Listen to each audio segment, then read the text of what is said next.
Dr. Eloise Moreland arrived at St. Charbonneau Asylum long after sunset, her rental car's headlights catching on flaking plaster and barred windows so grimy they looked cataracted. The asylum had been abandoned for 22 years, or so the county paperwork claimed, yet a weak glow trembled behind the entrance door's wire-latticed glass, as though a candle had been set too close to a patient's rib cage.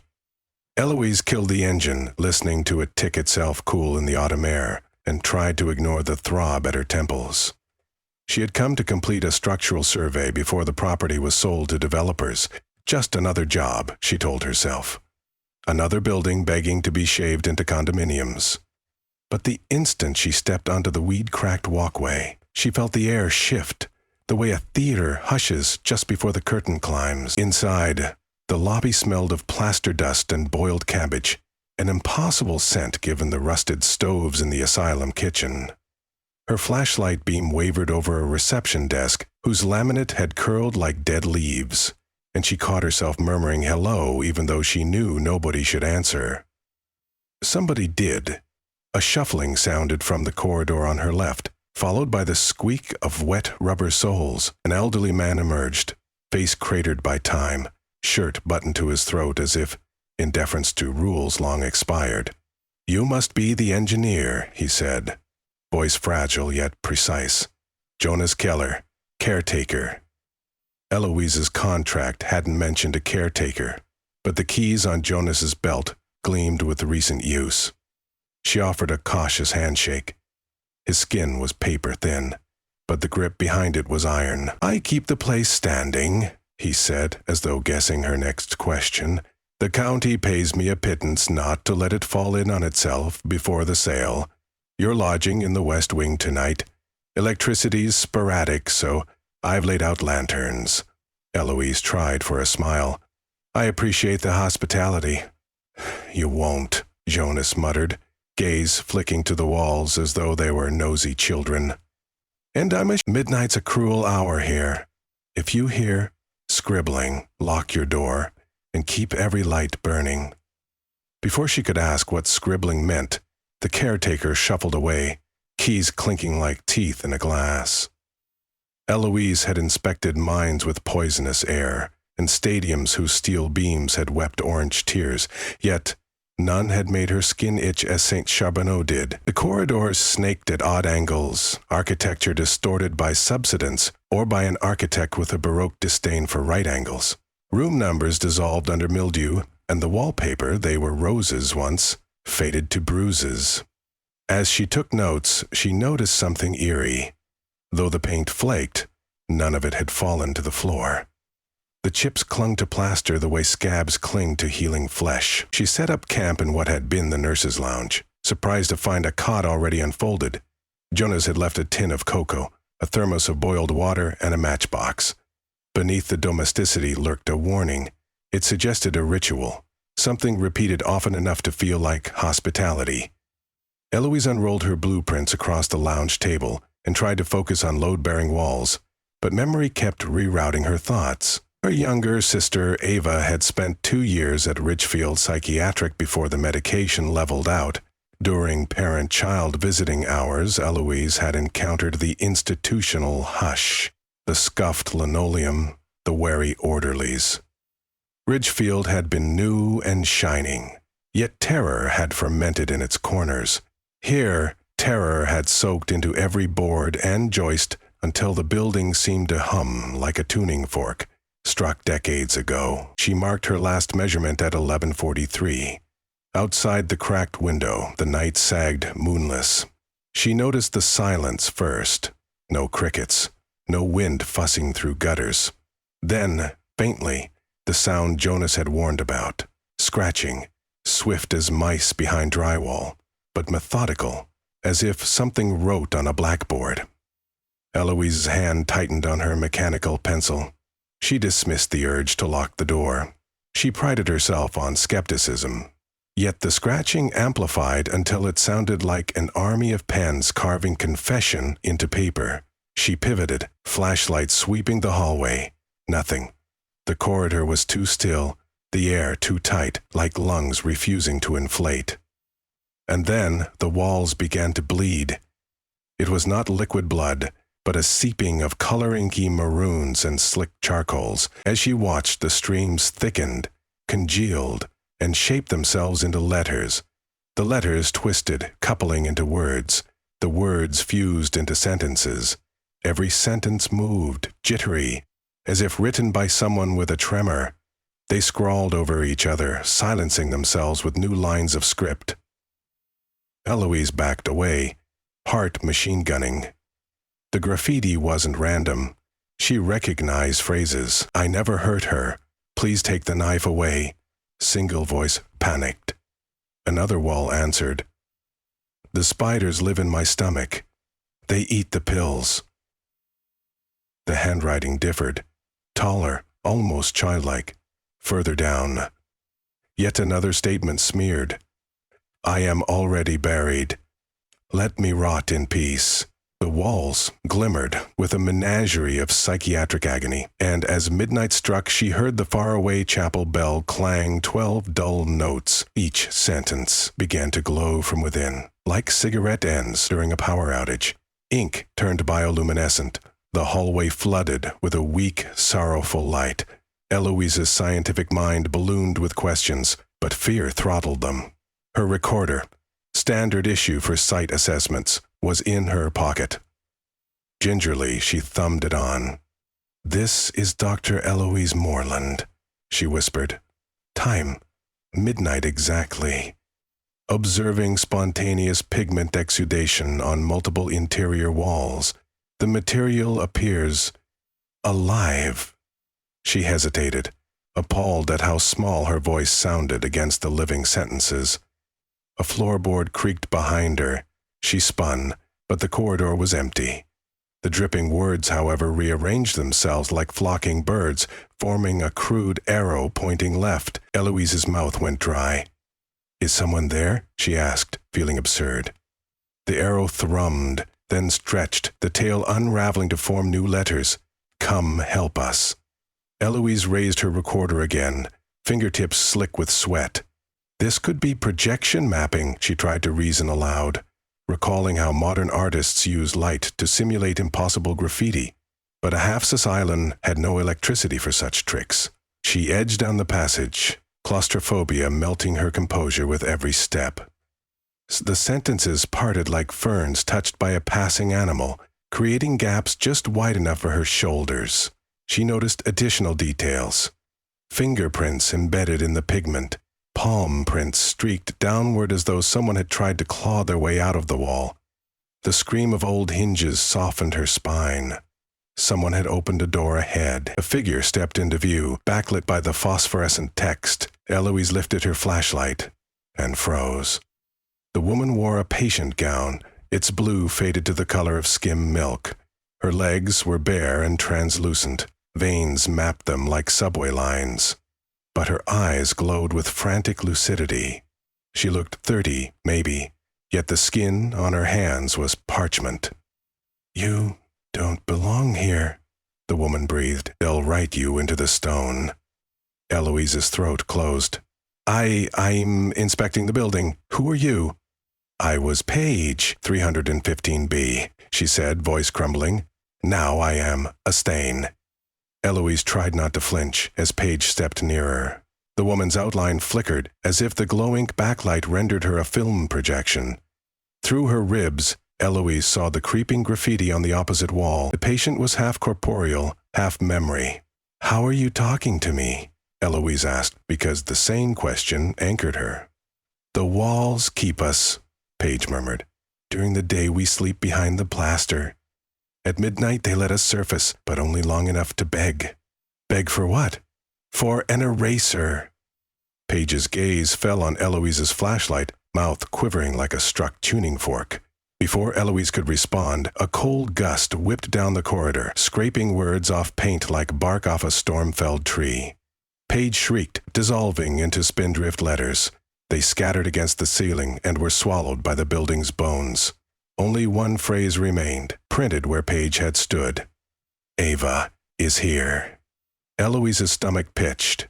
She hadn't spoken her sister's name aloud since crossing the threshold. Yet the asylum knew it. Knew, perhaps, that Ava, whose bipolar episodes had driven a wedge of guilt between them, had overdosed 12 months ago. Ridgefield's staff said it was an accident, mixing meds with wine, but Eloise's nightmares insisted otherwise.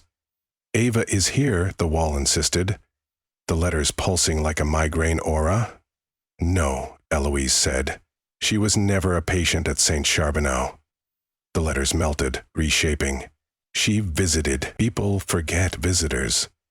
Eloise's memory coughed up an image. Ava, at 17, sneaking into St. Charbonneau with friends, back when it was already shuttered. Urban exploration, they called it.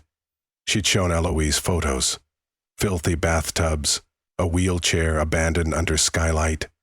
Eloise had scolded her for trespassing, then forgotten the episode. "How do you know that?" Eloise asked the walls. Another surge of pigment bled, forming a door she'd not seen. The sentence around its frame read, "Open to remember." Eloise's rationality buckled, but grief shoved her forward. She pushed the door. Cold soared out, smelling of antiseptic and river water. Inside, a dormitory of narrow beds glowed with faint outlines. Patients ghosted in curled sleep. Their forms were stenciled in luminous ink, as though the walls had traced them mid-dream. Only one bed was empty, the mattress sagging like a tongue. Above it, a collage of words blossomed. "My sister will find me." Tears lurched through Eloise's chest. She stepped closer until the graffiti flurried, rearranging into an image. Ava, rendered in lines of scarlet script, sitting cross-legged on the bed frame's edge. The script that shaped her face trembled. I didn't mean to fade." "I'm sorry," Eloise choked out. "I should have listened more, visited more. The figure leaned, script lips opening. "Not your fault. Here, fault is architecture." "Burn the foundation." Eloise gripped the headboard, feeling real rust under her palms. "How?" Jonas Keller's voice drifted from the corridor. "Dr. Moreland, step away from the wall." She spun to find the caretaker holding a kerosene lantern and, more ominously, a claw hammer. His eyes were wet marble. "You'll tempt them," he said. "That's how they steal your outline. Speak with them too long, and you bleed into history." "You knew?" Eloise cried. "Why does the county still own this building?" "They tried selling twice," Jonas said, advancing. "Buyers came for inspection, never came out. The county wrote them off as missing hikers." He gestured to the glowing dormitory. "The asylum feeds on fear, Dr. Moreland. It's starving. You're fresh meat." "We can destroy it," she insisted, remembering Ava's plea. "Burn the foundation. You think I haven't tried?" Jonas lifted his free hand. Scars laddered his wrist. "The walls drink accelerant. Fire only tattoos new fears on their skin." Eloise swallowed, gaze flicking to Ava's scripted silhouette. An idea pulsed. "Then maybe we smother it with something it can't digest," she murmured. "What?" "Hope." Jonas stared as though she'd suggested feeding the asylum cotton candy. Eloise rummaged in her survey bag, extracting a canister of day-glow orange marking paint, standard for construction sites. She shook it until the ball bearing rattled like caged applause. "This paint is designed to bind to concrete, fluoresce under daylight. Let's see if the asylum chokes on it." Jonas hesitated, then handed her the hammer. "You paint. I'll hold the monsters off." Eloise marched into the hall where the walls pulsed with malignant memoirs. She upended the nozzle and sprayed a fat, defiant stroke across "Ava is here." Neon orange sizzled over the sentence, binding instantly. The underlying script writhed, trying to surface, but the orange film hardened like epoxy. A guttural moan rippled through pipes overhead, followed by a hiss of steam. The asylum shivered. Eloise's adrenaline surged. She ran down the passage, tagging every glowing confession she could reach. "I never hurt her," blasted away. "The spiders live in my stomach, buried in orange." Each strike elicited a deeper tremor, dust raining from light fixtures. Jonas swung the hammer at protruding finger shapes that clawed out of plaster. They shattered into chalky shards. "Faster," he barked, sweat shining on his brow. They reached the lobby. A cyclone of dark text swarmed the atrium, hurricanes of patient voices swirling mid-air, trying to reorganize into sentences. Eloise emptied half the can into the maelstrom. Droplets of paint glowed like captured dawn, rupturing the airborne script into nonsensical fragments that fell like dead gnats. A fissure cracked across the lobby floor. Hot wind fountained through, carrying the stench of singed hair. Jonas caught Eloise's arm. "We must leave before the collapse." "Not yet," she said, pointing to the main staircase where an enormous phrase bled down both stories. "She belongs to us." The words looked 15 feet tall, letters fat as tombstones. Within them, Eloise saw Ava's face flicker, pained but determined. Eloise pressed the nozzle. The can sputtered, almost empty. She sprinted, dodging debris. She vaulted the first 3 steps, then knelt, dragging the last of the orange across the sentence's heart. The paint dribbled, but the mark connected the entire phrase. "Bold as sunrise." A scream of tortured timber erupted. The giant letters convulsed, imploded, avalanching black dust. A gust of superheated air shoved Eloise down the stairs. Jonas caught her, half carrying her toward the front doors, which had burst open on their hinges. Outside, stars winked overhead, and the night that had been windless now roared with departing souls. From every window poured psychic smoke, a mix of colors, each ribbon inscribed with handwriting.